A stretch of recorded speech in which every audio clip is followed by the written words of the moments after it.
mettre en attente, ça c'est super bien joué vers Alifa, la frappe d'Alifa au deuxième poteau, ça va être c'est pas mal. Et la frappe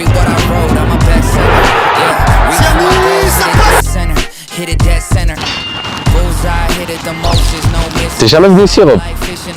C'est la première fois? Ben, bienvenue à la Ken.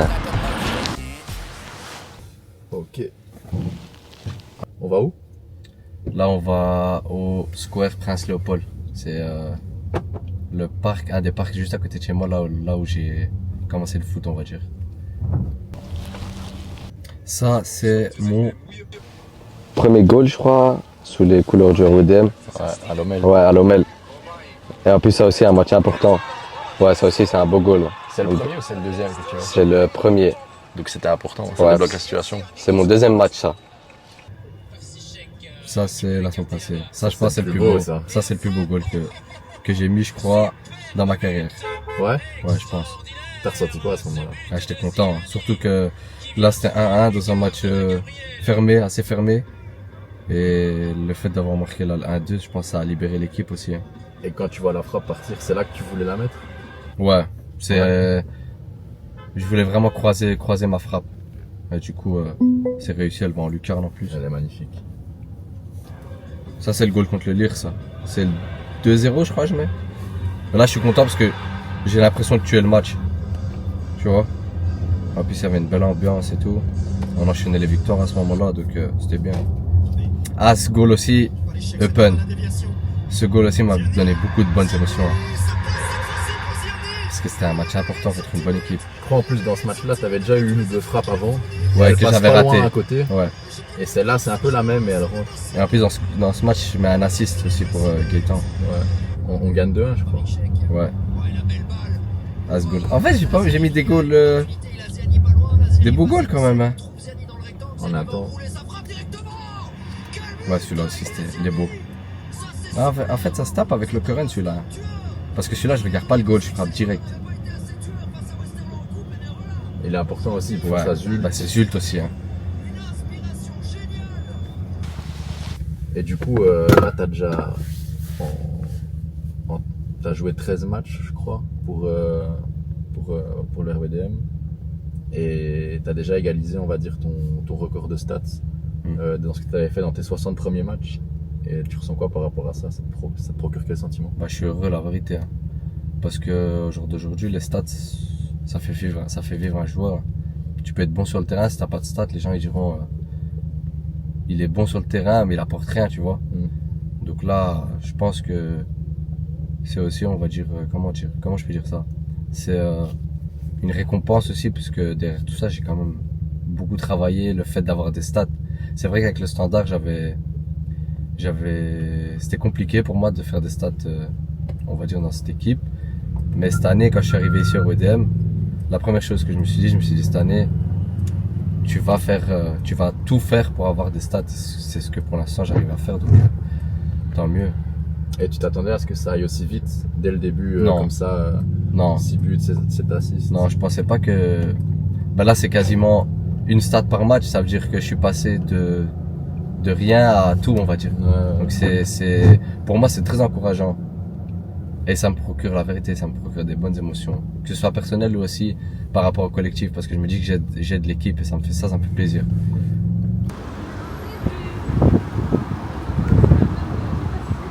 Est-ce que pour toi, le foot, c'est plus une passion ou c'est plus un métier? Probablement un peu des deux, mais si Un tu peu devais des deux, décrire ouais. le foot, tu dirais plus quoi? Bah, quand j'étais plus jeune, moi j'étais avec mes amis. Ça veut dire la vérité, je jouais au foot parce que j'aimais le foot. Et je me mettais pas la pression de me dire ouais, est-ce que tu vas réussir ou est-ce que tu vas finir pro. Ça veut dire que j'allais au foot avec mes potes. Et voilà, chaque semaine on avait des matchs, mais dans ma tête c'était pas t'as intérêt à finir professionnel. C'était si ça vient, ça vient. Et puis si ça vient pas, bah voilà, c'est comme ça, c'est Dieu qui l'a décidé et tu iras faire autre chose. Mais au jour d'aujourd'hui, avec les sacrifices que j'ai faits, je pense que c'est devenu aussi mon métier. Voilà.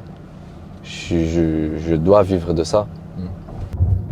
T'as d'autres potes avec qui tu jouais à l'époque qui ont réussi aussi en tant que pro ou t'es le seul? Non, je suis le seul. Il y a des coéquipiers à moi qui ont joué en élite et tout, mais qui sont jamais devenus pro, non.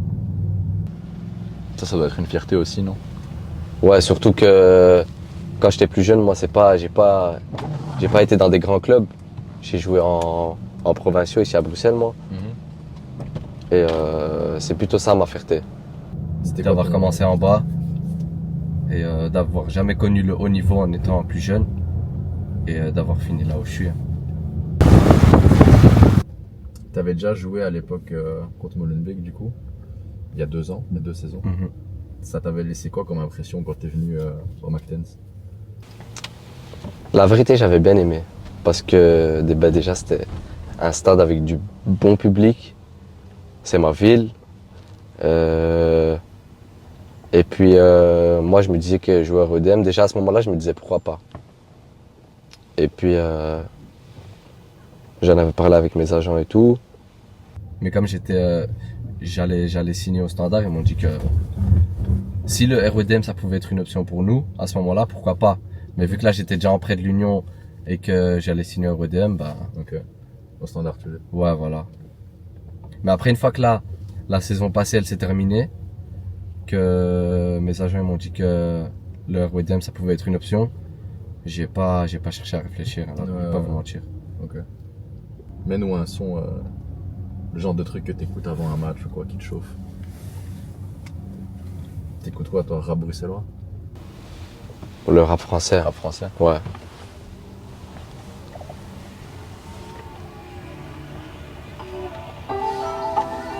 Tiens.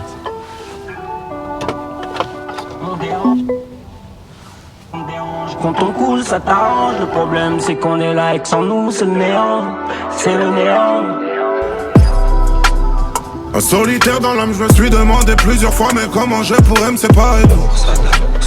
Plein d'ennemis sur le dos, du cache une enveloppe de shooters qui opèrent pour me séparer d'eux. Et gros, si je perds la foi, je prends un gun pour me foutre en l'air. Je sais que mon public m'aime, mais j'ai toujours cette voix qui me dit qu'en gros, ben, si tu pars, c'est pareil. Je crois qu'ils t'aiment bien, les supporters chez nous. Ils commandent souvent sur les publications et tout. Ziani. Tant mieux. Parce que moi aussi, je les aime bien. Les quelques matchs où t'avais été blessé, là. C'est ouais, Ziani manque dans l'équipe. Ah, mais même moi, si je me grattais les veines, là, le fait de pas pouvoir être sur le terrain. Ouais, d'office, je comprends. En plus, je crois aussi le fait que tu sois bruxellois et tout, tu vois, pour nos supporters, c'est important. Parce que ça représente bien l'identité du club, les valeurs et tout. Après, je pense que je suis le seul en plus.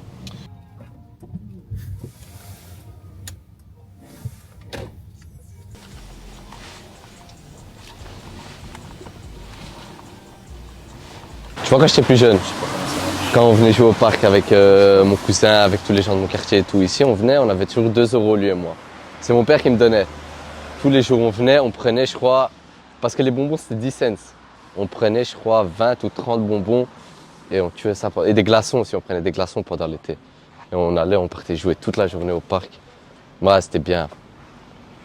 C'est ici que j'ai grandi. C'est tes premiers souvenirs du foot? Ouais, c'est ici que j'ai touché mes premiers ballons, c'est ici que j'ai appris à jouer aussi. T'avais quel âge quand t'as commencé ici? Ouais, je sais que ma mère, elle m'amenait, j'avais 4 ans, je crois. Ok. Ouais, je devais avoir 4 ans, mais quand j'ai commencé à jouer ici, sur ce terrain, parce que là, c'était les plus grands qui jouaient. J'avais 9 ans, je crois. 9-10 ans. Ah, ça date, quoi. Ouais, j'étais jeune, vraiment jeune. Ça représente quoi, ce quartier ici, pour toi? Ben, ici, j'ai beaucoup de souvenirs. Hein. C'est ici que j'ai grandi. C'est ici que j'ai appris à jouer aussi.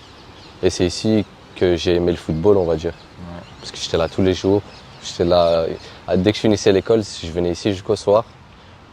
Et c'est ici que j'ai aimé le football. Et après, c'est d'ici que j'ai été, on va dire, dans des clubs ou quoi. C'est quoi ton plus beau souvenir ici? Moi, j'en ai pas. En fait, j'en ai trop. Et ouais, j'en ai beaucoup. Ça veut dire que le fait juste d'avoir passé du temps ici, c'est déjà un beau souvenir. Et là, à l'heure actuelle, tu habites toujours ici? Ouais, j'habite pas loin, juste là en haut. Ok. Et est-ce qu'il y a un moment où tu as pensé à arrêter le foot ou jamais? Ouais, si. Il y a une de mes années en provinciaux à Anderlecht où j'avais un coach qui me faisait pas trop jouer, à des matchs qui me prenait pas. Et moi, comme j'aimais trop le foot, je me disais, c'était vraiment une année compliquée pour moi. Donc je me suis dit, autant peut-être arrêter. Enfin, je me suis dit, je vais encore laisser quelques mois l'année d'après. Si ça se passe comme l'année qui s'est passée là, je me suis dit, ouais, je vais arrêter. Mais après, l'année d'après, j'avais un très bon coach. Alphonse, d'ailleurs, je ne vais jamais l'oublier. C'était un coach que j'ai adoré et qui, lui, m'a donné ma chance d'aller m'entraîner avec NRP 2 semaines et de jouer avec. J'étais dans le groupe pour un match de play-off c'était en U15. Okay. Et c'est là mon premier match élite que j'ai fait avec un noyau d'élite, c'était avec NRP. Ouais. Et c'est grâce à lui. Et après, j'ai continué avec lui toute l'année. Donc il t'a sauvé un peu quoi. Tu pensais arrêter. Il m'a le foot reboosté, et puis, ouais. Il m'a reboosté. C'est lui aussi qui m'a donné, on va dire, il m'a redonné goût au football. Ouais. Est-ce que tu as dû faire des sacrifices pour en arriver là où tu es aujourd'hui? Mais j'ai arrêté l'école. T'as arrêté à quel âge? J'ai arrêté en 6e secondaire. En fait, moi, j'étais ici à Maristella, c'est pas loin. J'étais en 5e. J'ai bien réussi ma 5e. Et une fois que je suis allé en 6e, je devais rester avec le noyau pro de l'Union. Et c'est à ce moment-là aussi que je rencontre mes agents et tout. Et ma mère, elle leur dit clairement, soit il a un contrat et il continue le football, enfin il continue avec l'Union, mais soit il va ou alors il va à l'école. Et voilà, avec mes agents, la décision pour moi, elle était déjà prise. Et puis ils m'ont eu un contrat, du coup je l'ai signé direct. Okay. Mais après finir l'école, ça m'aurait aussi fait plaisir. Et puis comme on s'entraînait à Anvers, moi je pouvais pas faire Je revenais à Bruxelles, il était 15h, la journée elle était déjà finie à l'école. Mais donc c'était quand même une grosse décision, puisque ok tu signes pro, mais c'est ton premier contrat, t'es pas encore sûr que tu vas vraiment percer. Ouais. Et donc t'arrêtes l'école à côté, c'est compliqué quoi. Après, pas l'école, je pouvais reprendre plus tard, mais voilà. Moi c'est le foot, c'est ce que j'aime. Tu vois. Donc dans la vie on dit qui risque gros gagne gros, donc j'ai risqué gros et j'espère gagner gros plus tard. Quand on dit Molenbeek, ça te fait penser à quoi? Mais en fait, pour moi, c'est quelque chose de normal. Parce que c'est à côté de chez moi, tu vois. Ça reste Bruxelles, en fait. Voilà, c'est pas comme si je venais d'un autre pays ou quoi, où les gens ils vont te dire, ah, Molenbeek. Mais pour moi, c'est quelque chose de normal, tu vois. Ok. C'est quoi tes ambitions, d'abord à court terme, et puis peut-être à plus long terme pour la suite de ta carrière? Déjà, mon ambition vis-à-vis de l'équipe et du club, c'est d'être champion. Moi, je suis venu au RWDM pour qu'on soit champion, parce que j'ai quand même joué 2 ans où on a lutté pour le maintien. Là, je veux gagner des titres, je veux prendre le plus de points possible. Et comme on a une équipe on a une bonne équipe pour jouer le haut tableau, je pense qu'il y a quelque chose à faire au niveau du titre. Tu penses à l'équipe nationale ou pas trop? Ouais, c'est aussi dans un coin de ma tête. Après, moi, j'aime bien faire la part des choses. Par exemple, là, cette année, c'est le titre avec le RWDM, c'est le titre avec le RWDM. Après, si l'équipe nationale m'appelle, bien sûr que je vais y aller. C'est normal. C'est une fierté aussi pour moi de jouer pour le Maroc, pour mon pays. Mais je sais faire la part des choses, on va dire. Je sais rester concentré sur chaque étape. Si tu devais donner un conseil à un gamin qui joue sur l'Agora ici et qui a envie de suivre le même parcours que toi, d'arriver là où toi t'en es aujourd'hui, tu lui dirais quoi? Juste de s'amuser, pas se mettre de pression, vraiment de s'amuser, prendre le plus de plaisir possible. Et puis si ça vient, ça vient. Si ça vient pas, c'est la vie et c'est comme ça.